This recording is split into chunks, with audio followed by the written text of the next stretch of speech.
The SFI organized a rally on 3-point demands in the roads of the capital on Tuesday. SFI Secretary Sandipan Deb and other members of SFI were present.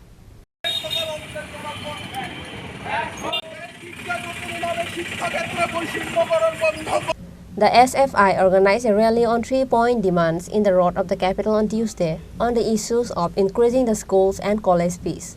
On this day, the rally was starting from city center and covered various roads of Agartala. SFI Secretary Sandipan Deb and other members of SFI were present.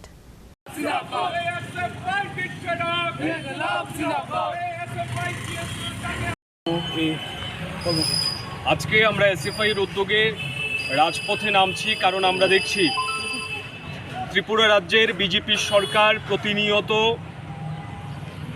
শিক্ষা ব্যবস্থাকে বেসরকারীকরণের লক্ষ্যে বাণিজ্যিকীকরণের লক্ষ্যে কাজ করছে। এই রাজ্যের মধ্যে শিক্ষাক্ষেত্রে বৈষম্য তৈরি করা হচ্ছে এবং গোটা শিক্ষা ব্যবস্থাকে যা তিলে তিলে দীর্ঘ লড়াই সংগ্রামের মধ্য দিয়ে তৈরি হয়েছিল সেটাকে ধ্বংসের দিকে নিয়ে যাওয়ার চেষ্টা চলছে।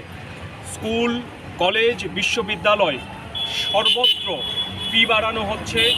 আমরা দেখছি বিদ্যাজ্যোতি স্কুলগুলির মধ্যে লাগাম ছাড়া ফি আদায় করা হচ্ছে। কলেজে ফি কয়েক গুণ বাড়িয়ে দেওয়া হয়েছে। ত্রিপুরা বিশ্ববিদ্যালয় এবং এমবিবি বিশ্ববিদ্যালয়ের মধ্যেও ফি চড়াও হারে ছাত্রছাত্রীদের কাছ থেকে আদায় করা হচ্ছে। তার সঙ্গে বিদ্যাজ্যোতি প্রকল্পের নামে গোটা শিক্ষা ব্যবস্থাকে দুভাগে বিভক্ত করার চেষ্টা হয়েছে। এখন বিদ্যাজ্যোতি স্কুলের ছাত্রছাত্রীরা তাদের পরীক্ষা সঠিকভাবে তাদের যে মাধ্যমে পড়াশোনা করেছেন সে বাংলা মাধ্যমে দিতে পারবেন কিনা ভবিষ্যতে সেই নিয়েও সন্দেহ তৈরি হচ্ছে, সেই নিয়েও জটিলতা তৈরি হচ্ছে। সার্বিকভাবে বিজেপি সরকার চেষ্টা করছে দেশের সরকার যে নীতিতে শিক্ষা ব্যবস্থা পরিচালনা করতে চাইছে, যেহেতু তারা একই নীতির অনুসারী, কাজেই এই রাজ্যের সরকারি শিক্ষা ব্যবস্থা যা তিলে তিলে গড়ে উঠেছিল তাকে ধ্বংস করে দিয়ে বেসরকারি পুঁজির মালিকানাধীনে যে শিক্ষা প্রতিষ্ঠানগুলি রয়েছে তার রমরমা বাড়ানোর চেষ্টা করছে। ট্রিপল পি মডেলের নামে বিভিন্ন জায়গায় বিভিন্ন শিক্ষা প্রতিষ্ঠান গড়ে উঠছে। এই শিক্ষা প্রতিষ্ঠানগুলি থেকে ডিগ্রি পাওয়ার জন্যে মোটা অঙ্কের টাকা দিতে হচ্ছে এবং আমাদের রাজ্যের শিক্ষা ব্যবস্থা ধীরে ধীরে বেসরকারীকরণের পথে এগোচ্ছে।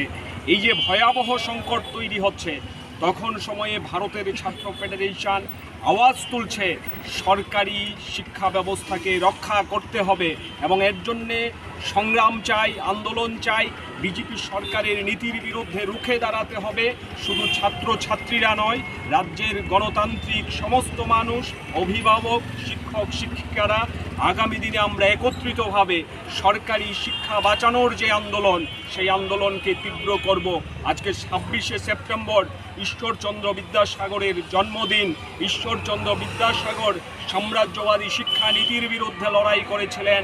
আর আজকের দিনে ভারতবর্ষের শিক্ষা ব্যবস্থাকে ফের যখন বেসরকারীকরণের দিকে নিয়ে যাওয়ার চেষ্টা চলছে, শিক্ষাকে যখন বাণিজ্যিকীকরণের চেষ্টা চলছে, তখন সময় মনে করি আমরা বিদ্যাসাগর হচ্ছেন এই লড়াইয়ের অন্যতম অনুপ্রেরণা।